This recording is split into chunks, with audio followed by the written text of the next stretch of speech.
अस्सलामुअलैकुम व्यूवर्स, कैसे हैं आप सब। उम्मीद है आप सब खैरियत से होंगे। आज मैं आपके साथ बहुत ही मज़ेदार, हेल्दी और रिफ़्रेशिंग मैंगो ड्रिंक की रेसिपी शेयर करूंगी। अभी क्योंकि गर्मियों का सीज़न है और गर्मियों में हर तरफ आमों की बहार आ जाती है। वैसे तो बच्चे बड़े सभी आम बहुत शौक से खाते हैं, लेकिन कुछ बच्चे ऐसे होते हैं जो कि आम खाना पसंद नहीं करते हैं। तो अगर आपके बच्चे भी आम खाना पसंद नहीं करते हैं तो ये मज़ेदार सा ड्रिंक बना के ज़रूर उनको दें। उनको भी ये इतना पसंद आएगा कि वो आपसे बार-बार इसे बनवाने की फ़रमाइश करेंगे। और इसके साथ-साथ ये बहुत ही हेल्दी भी है क्योंकि आम के फ़वाइद भी आपको पता है, और इसके साथ-साथ मैं इसमें साबूदाना भी शामिल करूँगी। तो साबूदाना के इतने फ़वाइद हैं कि मैं अगर गिनवाना शुरू कर दूँगी तो वीडियो एंड हो जाएगी, लेकिन उसके फ़वाइद एंड नहीं होंगे। तो चलिए बनाना स्टार्ट करते हैं ये बहुत ही मज़ेदार और हेल्दी सा mango drink. Mango sago drink बनाने के लिए सबसे पहले हम जेली बना के तैयार कर लेते हैं। तो उसके लिए यहाँ पे मैंने एक पैन लिया है और पैन में मैं 1 कप पानी शामिल कर देती हूँ। तो डब्बे के ऊपर लिखा होता है कि आपने इसमें 2 कप पानी शामिल करने हैं। उससे आपकी बहुत ही पतली-पतली जेली बनती है और वो सारी टूट जाती है। तो आपने इसमें 2 कप की बजाय 1 कप पानी शामिल कर देना है। अब जैसे ही पानी अच्छे तरीके से गर्म हो जाएगा तो मैं इसमें 1 पैकेट जेली का शामिल कर दूँगी। मैंने यहाँ पे रफ़ान की मैंगो जेली ली है। आप इसकी जगह किसी भी ब्रांड की जेली ले सकते हैं। अब जेली शामिल करने के बाद आपने इसको अच्छे तरीके से मिक्स करना है, और मिक्स करने के बाद 3 से 4 मिनट के लिए आपने इसको मीडियम फ्लेम पे पकाना है ताकि ये इसमें अच्छे से डिज़ोल्व हो जाए। तो जेली यहाँ पे अच्छे तरीके से डिज़ोल्व हो चुकी है। अब मैं फ्लेम को बंद कर देती हूँ और फ़ौरन से आपने कोई भी फ्लैट डिश या फिर प्लेट ले लेनी है और जेली के इस सारे मिक्सचर को आपने डिश में निकाल लेना है। क्योंकि अगर आप इसको फ़ौरन से नहीं निकालेंगे तो ये जेली जमना शुरू हो जाती है। तो यहाँ पे मैंने एक फ्लैट डिश ले ली है और जेली के सारे मिक्सचर को मैं इसमें शामिल कर देती हूँ। सबसे पहले आपने इसे रूम टेम्परेचर पे ठंडा करना है, और जब ये रूम टेम्परेचर पे ठंडी हो जाएगी तो फिर 1 से 2 घंटे के लिए आपने इसे फ्रिज में रख देना है ताकि ये अच्छे तरीके से ठंडी भी हो जाए और सेट भी हो जाए। जेली को तैयार करने के बाद अब हम चलते हैं नेक्स्ट स्टेप की तरफ और साबूदाना को बॉईल कर लेते हैं। तो उसके लिए यहाँ पे मैंने एक पैन लिया है और इसमें मैं 1 से 1.5 लीटर के करीब पानी शामिल कर देती हूँ। तो साबूदाना को बॉईल करने के लिए आपने पानी का इस्तेमाल थोड़ा खुला करना है क्योंकि साबूदाना बॉईल होने में काफ़ी टाइम लग जाता है और इसके साथ-साथ ये काफ़ी ज़्यादा लेस भी छोड़ता है। तो जब आप पानी का इस्तेमाल कम करेंगे तो साबूदाना अच्छे तरीके से बॉईल नहीं होगा। तो पानी का इस्तेमाल यहाँ पे आपने खुला करना है। अब जैसे ही पानी अच्छे तरीके से गर्म हो जाएगा तो मैं इसमें 1 कप भर के साबूदाना का शामिल कर दूँगी। ये आपकी चॉइस पे डिपेंड करता है और इसके साथ-साथ ये इस चीज़ पे भी डिपेंड करता है कि आप इसमें कितना दूध इस्तेमाल कर रहे हैं। तो मैं 1 लीटर दूध से ये साबूदाना ड्रिंक बना रही हूँ। तो मैंने इसमें 1 कप भर के ये साबूदाना लिया है। अब साबूदाना मैं इसमें शामिल कर देती हूँ और इसको आपने एक दफ़ा अच्छे तरीके से चम्मच चला के मिक्स कर लेना है। और मिक्स करने के बाद फिर आपने इसमें वक्फ़े-वक्फ़े से चम्मच चलाते रहना है और कम से कम 30 मिनट तक आपने इसको बॉयल करना है, जब तक कि ये इसकी जो पर्ल्स हैं ये क्लियर क्रिस्टल की तरह ना हो जाएँ। 25 से 30 मिनट हो चुके हैं मुझे साबूदाना को बॉयल करते हुए और इसके पल्स काफ़ी हद तक ट्रांसपेरेंट हो चुके हैं। अभी 5 से 6 मिनट के लिए मज़ीद मैं इसको बॉयल कर लेती हूँ ताकि ये कम्प्लीटली ट्रांसपेरेंट हो जाएँ।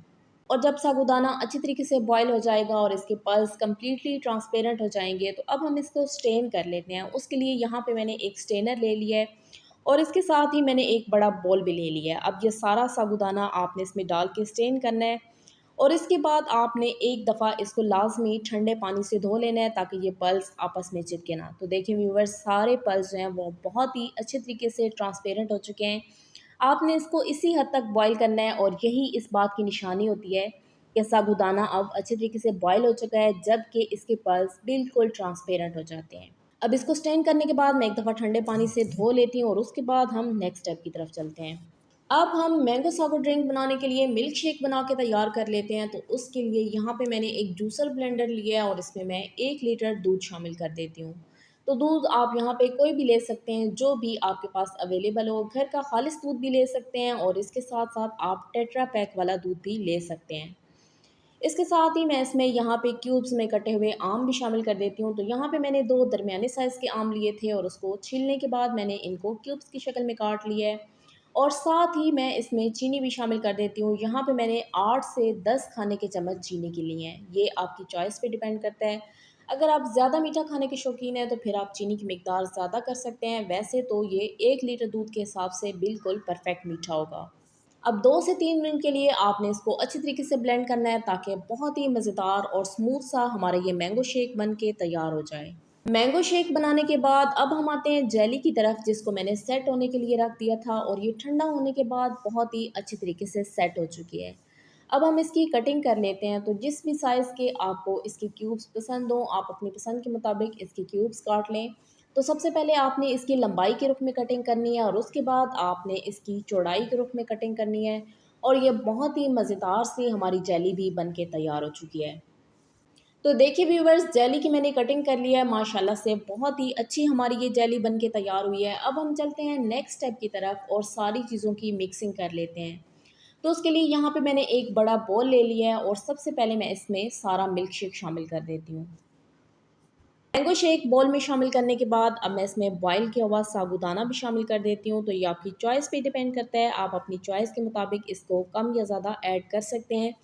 लेकिन मुझे ये बहुत ज़्यादा पसंद है और इसके बहुत से फ़वाइद भी हैं, तो मैंने बहुत सारा साबूदाना इसमें शामिल किया है।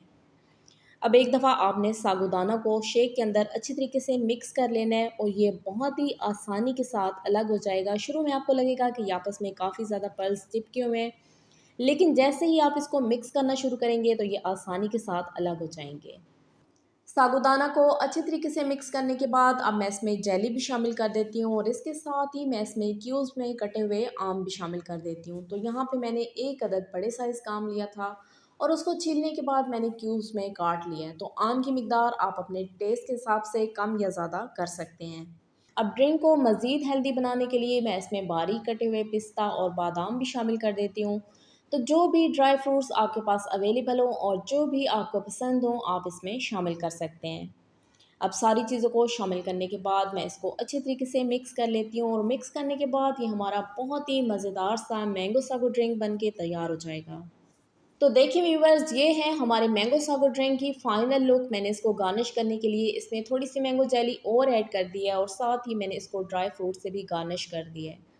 तो अब हम इसको ग्लासेस में निकाल के सर्व कर लेते हैं। तो आपने इस रेसिपी को घर पे ज़रूर ट्राई करना है और मुझे फीडबैक में लाज़मी बताना है कि आपको मेरी ये मैंगो सागो ड्रिंक की रेसिपी कैसी लगी। अगर आपको मेरी ये मैंगो सागो ड्रिंक की रेसिपी अच्छी लगी हो तो वीडियो को लाइक और शेयर ज़रूर करें। मेरे चैनल पे नए हैं तो चैनल को सब्सक्राइब करना मत भूलिएगा। आपकी सपोर्ट मेरे लिए बेहद कीमती है। बहुत ही कम टाइम और कम बजट में ये बहुत ही मज़ेदार सा मैंगो सागो ड्रिंक बन के तैयार होता है। तो आपने इस रेसिपी को घर पे ज़रूर ट्राई करना है और मुझे यकीन है कि अगर आपने मेरी रेसिपी को फॉलो करके ये मैंगो सागो ड्रिंक बना लिया तो ये सबको इतना पसंद आएगा कि सब आपसे बार बार इसे बनवाने की फरमाइश करेंगे। दुआओं में याद रखिएगा। मिलते हैं एक नई रेसिपी के साथ, तब तक के लिए शुक्रिया। अल्लाह हाफ़िज़।